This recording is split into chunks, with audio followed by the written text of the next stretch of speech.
Imagine you're the leader of a community facing a natural disaster, and you have limited resources to help those in need. What do you do?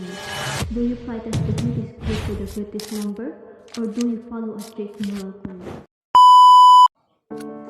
Hi everyone, I am Trisha Basha, and this video I'll be discussing the importance of the four major ethical theories, which are the deontology, utilitarianism, virtual ethics, and social contract theory. These four ethical theories help us to guide in ethical decision making and leadership, especially in times of crisis here in the Philippines. So let's start the discussion with a PowerPoint presentation provided. The four major ethical theories. The first one is deontology. Deontology derived from the Greek word deon, which means duty. So what is deontology? Deontology, or also known as Kantian ethics, is moral theory judges the morality of an action based on whether the action itself is right or wrong according to a set of rules or duties, rather than the consequences of the actions. So it means deontological ethics focuses sa individuals that have moral duties and obligations that must be fulfilled regardless of the outcomes. The founder of deontology is Immanuel Kant, the German philosopher in 18th century. He argued that deontology is an ethical theory centered on duty and role, positing the morality must be based on rational, universal law that are binding for all people, regardless of the outcome of the actions. Kant divided the deontology belief between hypothetical and categorical imperative. Hypothetical, a good example is do not steal if you want to be a popular. So unlike categorical imperative, do not steal. So you act only according to rules. Let's dive in a real-life issues example for deontology, like flood control, where billions in funds were allegedly misused and many projects were built poorly. And why this example fit deontology? Deontological perspective, the right thing to do would be for the public official and contractor to fulfill their duties. And the question is, what the theory says the right thing to do? Act accordance with the moral rule, do not misuse public funds, always fulfill your duties. What is utilitarianism? Utilitarianism is a moral philosophy that judges the morality of an action by its outcome, based on the principle of creating the greatest good for the greatest number.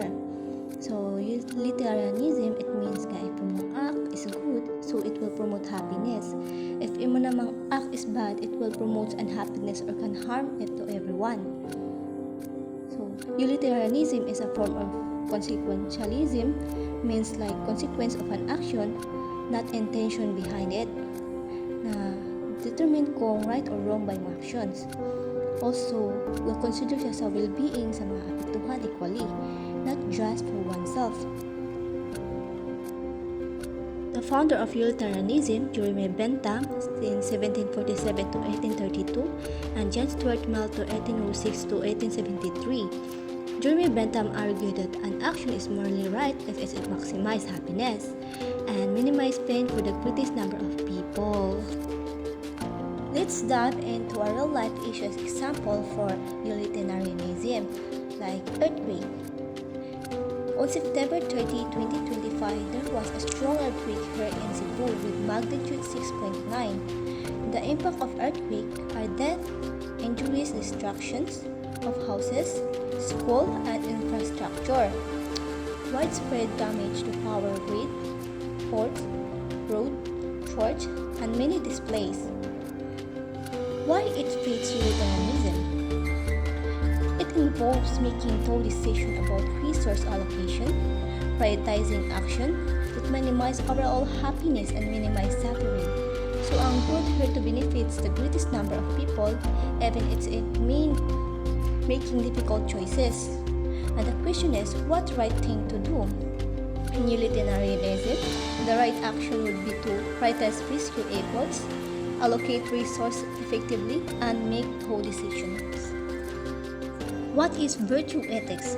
virtue ethics is a moral philosophy that focuses on the character of the moral agent rather on role or consequences. So virtue ethics means focus sa good character, unlike sa deontology o utilitarianism na nag-focus sa roles and consequences. Virtue ethics centers on the person, not just their actions, about cultivating virtue like honesty, courage, and compassion to become a good person. The founder of virtue ethics is Aristotle. So Aristotle argued virtue ethics, which posits that morality is about character, not just action, and it's achieved by cultivating virtues like courage and justice. Let's dive in the real-life issues example, like a study of Philippine leadership programs that emphasize virtuous leadership in the new normal. Why this fit virtue ethics? Virtue ethics emphasize being a good person rather than simply following rules or focusing on consequences. A leader who embodies this virtue set an example, cultivates flourishing in the social environment. And the question is, what the theory would say is the right thing to do? A leader should act from the virtuous character, practice honesty, integrity, care for others, encourage resilience not just because of roles or outcome, but because it is the kind of person one should to be. What is social contract theory? Social contract theory is the idea that individuals implicitly or explicitly agree to give up certain freedoms in exchange for living in a society governed by rules and law that provide order and protections. Social contract means na ang society mag-work tungod sa agreement between the people and the government. So, ang citizen obey the law, while ang government protects the right and ensures safety sa citizen. The founder of social contract theory, sila si Thomas Hobbes believed that life in a state of nature would be a war of all against all, and the people would give up all but the right to self-preservation to a sovereign for protection and order. Next is John Locke. So, John Locke argued that in the state of nature, people have natural right to life, liberty, and the property. The social contract is formed to protect this right, with the government accountable to the people. The last one is Jean-Jacques Rousseau.